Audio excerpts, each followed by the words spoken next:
Jail کے نامناسب حالات پر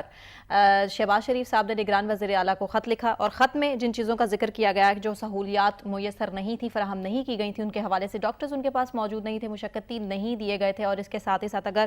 بات کی جائے بستر کی بھی تو زمین پر بستر بچھا کر وہ سوتے تھے، لیکن اب لوہے کی چارپائی فراہم کی گئی ہے، اس کے ساتھ ہی ساتھ انہیں ڈاکٹرز بھی فراہم کیے گئے 3، اور مزید کتنی سہولیات انہیں ملنی چاہیے اسی پر بات کر لیتے ہیں۔ سب سے پہلے اگر میں شعیب صاحب آپ سے پوچھوں، کیا مزید بہتر سہولیات ملنی چاہیے نواز شریف صاحب کو؟ جو سب کو ملتی ہیں اس سے زیادہ کیا مل سکتا ہے؟ مجھے آپ یہ بتا دیجئے، آج بھی جیل میں جو لوگ قید ہیں ان کے ریلیٹیو ہفتے میں ایک ملاقات کرتے ہیں، اس ملاقات میں وہ اپنے عزیز و اقارب کو جو جیل کے سابق وزیر اعظم کی بات کر رہے ہیں، کیوں قیدی ایک ہوتا ہے، سابق وزیر اعظم کوئی نہیں ہوتا، قیدی سب برابر ہوتے ہیں۔ قید میں یہ غلط بات ہے، آپ کو وہاں پہ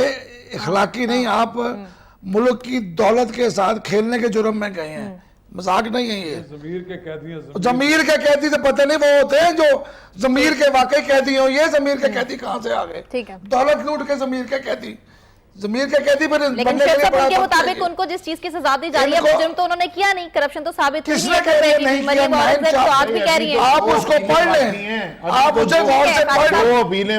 ابھی تک جو سزا ملی ہے وہ غور سے پڑھیں، اس میں لکھا ہوا ہے کہ جرم کیا انہوں نے، پتہ نہیں کوئی نہ کردہ گناہ نہیں ہے۔ 500 ارب کے آپ کے کیوں نہیں ہے گھر وہاں پہ؟ میرے کیوں نہیں ہے؟ ان کے پاس کون سی دولت باہر چلی گئی؟ عجیب بات ہے،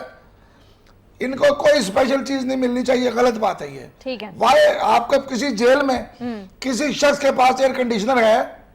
کسی ذاتی ڈاکٹر ہیں، ہر جیل کے اندر ایک اسپتال موجود ہے،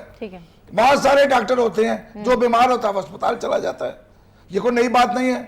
کھانا سب وہیں سے کھاتے ہیں، بستر ان کو مل گیا ہے، اور کیا چاہیے؟ اب وہاں جا کے ایئر کنڈیشن رکھ دیا جائے، نواز صاحب میں نیکسٹ آپ ہی سے ڈاکٹر شہریار صاحب کو وہاں پہنچا دیا جائے تاکہ